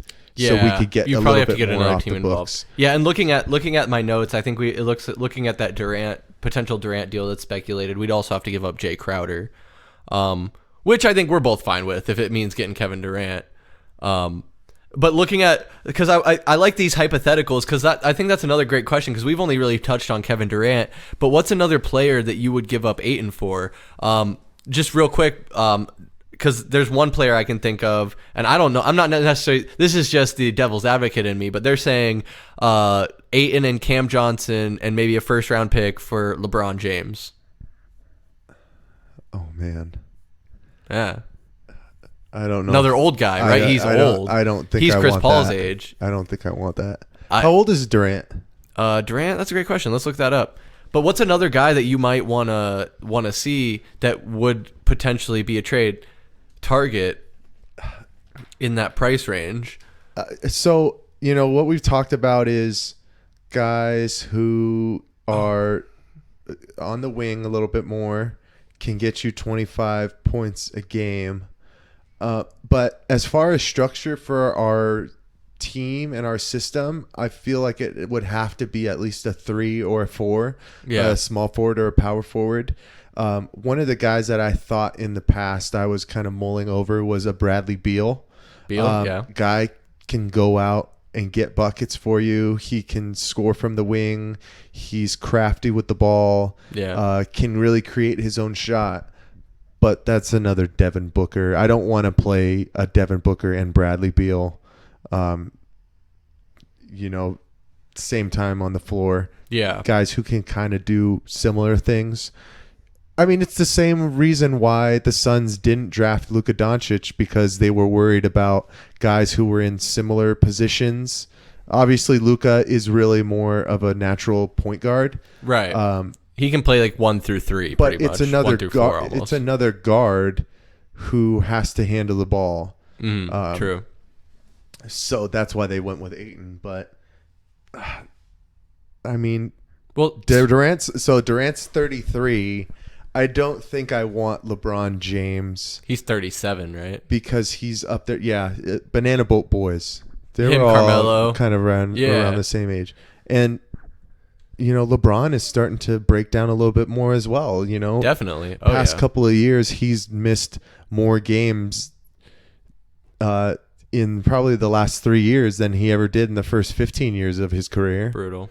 So, I know that he's still a difference maker, but I'd rather take Kevin Durant just with his prowess on the offensive end a little bit more than a LeBron James. Yeah, and so that's a great question, or a great point, I guess, in that you made that we didn't go with Doncic over Ayton because he's more of a guard, and we already felt that we were very guard heavy. We were at the time, I will admit. But another name I've heard floated out there is Damian Lillard. And I feel like that would push us to a more small ball lineup, clearly. Because if you're looking at all of those guys starting, you're talking Chris Paul at the 1. I would say Damian Lillard at the 2, Devin Booker at the 3, Bridges at the 4, probably at that point, and then McGee or whoever at the 5. And so that's an interesting conversation because that almost reminds me of the days when we had Brandon Knight, Goran Dragic, and Eric Bledsoe. Like, obviously, those 3 are role player point guards. Even at that time, I wouldn't say any of those guys were true superstars. Yeah, and we had Isaiah Thomas, too. Isaiah Thomas. Right before his big run with the Celtics where he was an all-star. I forgot about that. You were right, yeah. So we had a loaded backcourt. We had all the talent in the world at backcourt, but couldn't make it happen. So does that kind of prior knowledge make a loaded backcourt and getting a Damian Lillard for a Damian Lillard for DeAndre Ayton less appealing? I'm a little bit more worried with the size factor in regards to handling the ball with those guys. And I think it would also depend on where Chris Paul falls within that, because are you going to have Chris Paul come off the bench? Or are you going to go... Would he even accept that? Chris Paul, Damian at the 2, and push Book to the 3? It would be an odd lineup. Pushing Book to the 3 gets tough, yeah. I'd also just worry about size factors if you get rid of DeAndre Ayton, whereas you want to bring in another guy who's like a 6'8", between 6'6" and 6'9", 6'10". Yeah. If you're going 3 or 4, because you have to start matching your size where you would lose some if you got rid of DeAndre. Mm-hmm. The one thing that always kind of scares me with Damian Lillard is we saw what you could get from having two scorers at those 2 positions, and it's specifically for him with C.J. McCollum. I don't think C.J. McCollum is the same type of player that Devin Booker is, but C.J. McCollum is a very, very comparable guy. Would you put him in the star category? All-star, probably. I'll put him in the all-star category. Not superstar, but all-star. Right. And they just never could get over the hump. Now, I know that's a lot of what ifs, the pieces around you. In a tough Western Conference. Yeah, like Right. you said, pieces around you, yeah. But this is what we're trying to get. We're trying to get another guy who can get you that 25 a game. And that was what Damian Lillard and C.J. McCollum did in Portland. Yeah. And they could never get over the hump. Very so true. I would be wary with bringing him in. Yeah. It would really depend on what pieces you'd lose. Very true. If you were to somehow be able to keep DA and bring in Damian Lillard, that would be... sign me up. I mean, that's... unreal. Yeah, no, without a doubt, you would do that. That's probably like the worst type of hypothetical because that's like an absolute no chance of a situation happening. It's like Damian Lillard wants to sign the veterans minimum to play in Phoenix. Right. So it's not even worth talking about. Yeah, no. But I'd love it. I just would wonder how it would work, and I would wonder where Chris Paul would fall into that. Because the other factors with it is Chris Paul's contract for the next couple of years. He's locked in with Phoenix. I know he took more of a team-friendly approach, and there's a lot more kind of incentives built into it, and I don't think everything is guaranteed. But it's still a rather large contract, and getting that off the books is going to be very tough if you're not going to have him be part of the team. Well, that others aren't really going to be willing to take on. Yeah, no, exactly. No, who's willing to take on the contract where we've signed him to? Of course, I backed out of it again, but that's something else I've contemplated as we go through this, hearkening back, as we go through this grieving process, as we process what happened as the season ended, and looking forward, projecting in the off season, the tough off season, and all the questions ahead. All the questions we've asked for probably the past 45, 60 minutes is DeAndre Ayton. But do you look to trade? I'll say first, do you look to trade, just the tough question, Chris Paul, and what could you get in return for a player of his age with that amount of money? Obviously, when we signed him, it was with the expectation that he would bring more than just the on-the-court stuff. It would be the locker room presence, the leadership, being the player coach type of thing. But that obviously, speaking of getting over the hump, he got us to the finals, but it didn't get us over the hump to a championship. And this season clearly came short in a lot of ways. We thought we were relieved to get past the Pelican series and that we could get back into form. I don't know why, but we thought we could get back into form because we all were looking through those rose-tinted glasses, seeing the Suns as who we believed they were, the team that fought hard last season and came up just a little bit short, and then we're going on this quote-unquote revenge tour through the season. So, yeah, straight up, do you look at any possibility to, if not moving Ayton, to move Chris Paul, or both, or is that just desperation, and do you try and just keep the band together and run it back? A lot to digest there. But. Yeah, if there's an opportunity to trade Chris Paul at this point, you absolutely have to look into it. I agree. I think you do. I think you entertain it. You entertain that offer. But I worry about guys in his similar position. Again, talking about John Wall, talking about Russell Westbrook, talking about Derrick Rose. I don't think his contract's very unfavorable at this point because it's been known that he's banged up. But like, these point guards become damaged goods. Whatever the case, whatever reason that may be, it gets harder and harder to move them. So you just look at maybe trading, if there is any market for moving Chris Paul, it's to get another guy like that, like another damaged good, and just hope that damaged good isn't as damaged as the good you're getting rid of. And it's like, but I don't know. Did Chris Paul miss that much during the regular season? I felt like he stayed pretty healthy throughout the regular season, other than maybe some rest nights here and there. No, remember he had that the finger. The finger. You're right. He missed some time with that. Was that the Knicks game? No. Wasn't. I can't remember. He missed at least 15 to 20 games because of that finger injury that he had. It was right before the All-Star break. Oh, it was against Houston. Remember, we went to that game. Oh, we were at that game? And he went to make a pass, and it got stabbed on oh my goodness. Trying to remember Rockets players' names. Good luck. Eric Gordon? No. It was Kevin Porter Jr.? No. Jalen Green? No. I know who it is. I can see his face. I can't remember his name. But at this point, I'm pretty sure it was kind of understood that this was going to be a last hurrah for Chris Paul. Yeah. This contract, this situation in Phoenix was going to be his last opportunity to really try and see if he can make a championship push.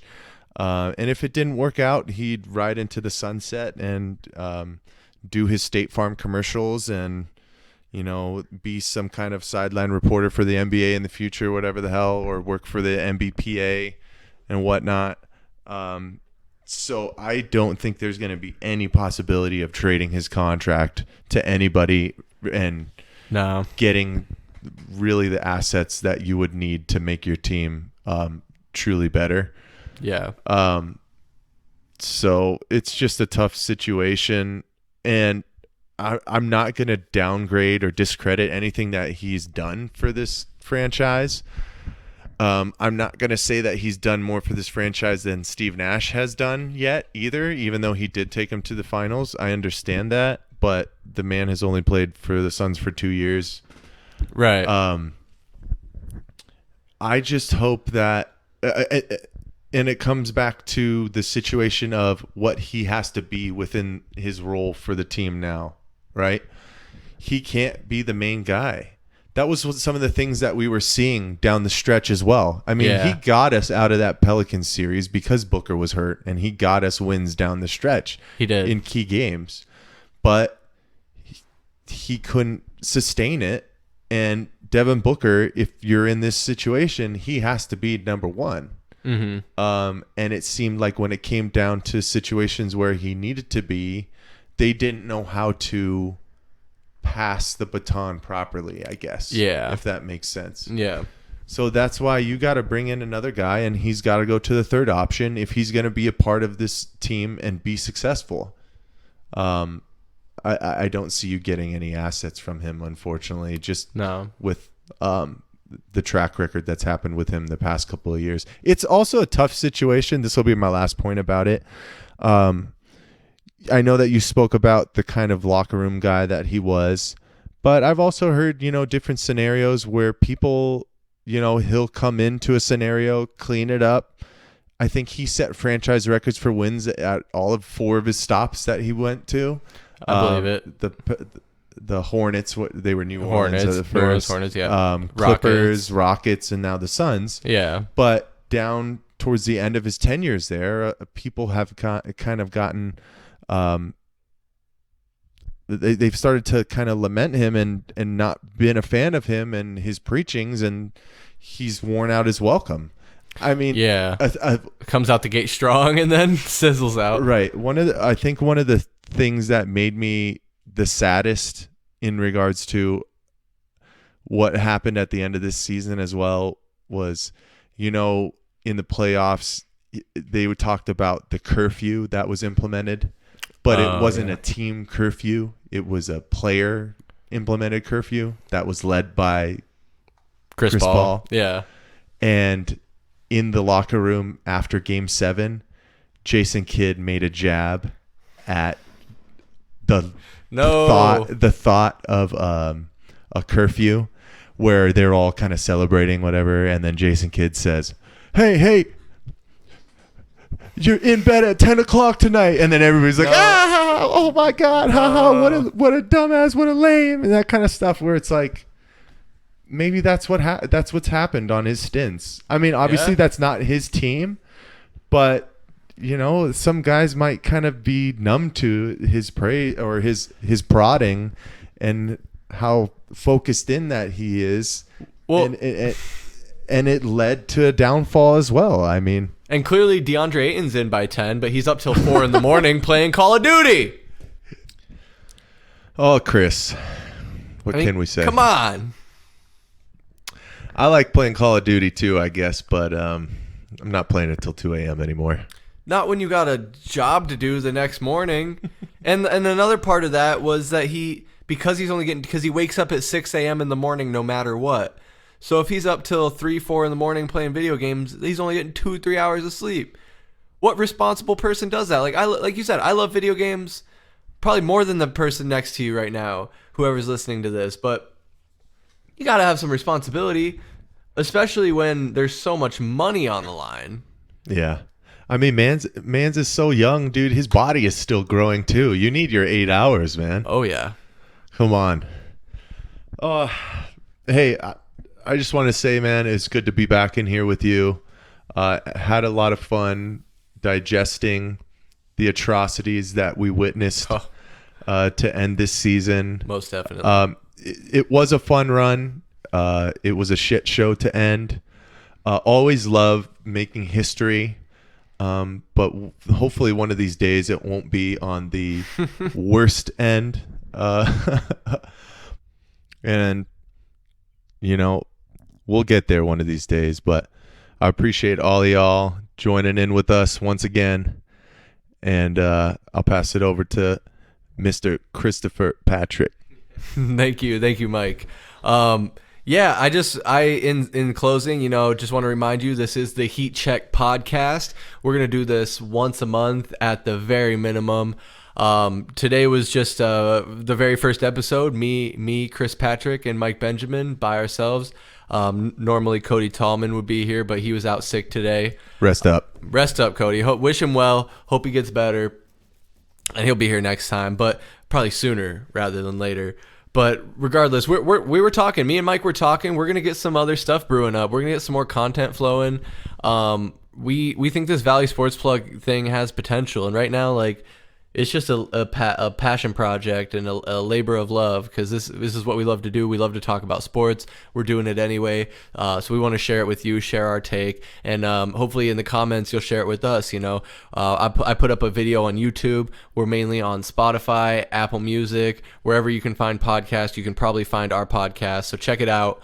Valley Sports Plug and the Heat Check podcast. But ultimately, I just want to, in closing, say I am ultimately trying to stay optimistic for the Suns and their future. I hate how the season ended. I was on the hype train. I thought we were bound for the playoffs. I wrote us into the playoffs. You can even tell, listening back on the other podcast, we were already projecting forward. We thought we would be playing the Warriors in the Western Conference Finals, and it came up short. So with that being said, I think all Suns fans are going to have to remember that today is a new day for Phoenix Suns fans. The work on next season is already underway. As employees, fans, partners, and PayPal six-man members of the Phoenix Suns, you should be proud of what you have helped this team and our organization accomplish. For 3 straight seasons, we have been raising the bar on expectations and accomplishments that wouldn't have been possible without the incredible support from the best fans in the NBA, some of whom have been with us since the start in 1968. With greater success and expectation comes deeper disappointment. That's natural. Just know we all share in it, and our organization won't be satisfied until we bring an NBA championship to the Valley. We're in this together. We win together, we lose together, we fight together. And the only way we get better is together. Thank you for supporting us all season as we look ahead to the start of a new chapter. James Jones, Jason Rowley. What a crock of shit. Fuck that!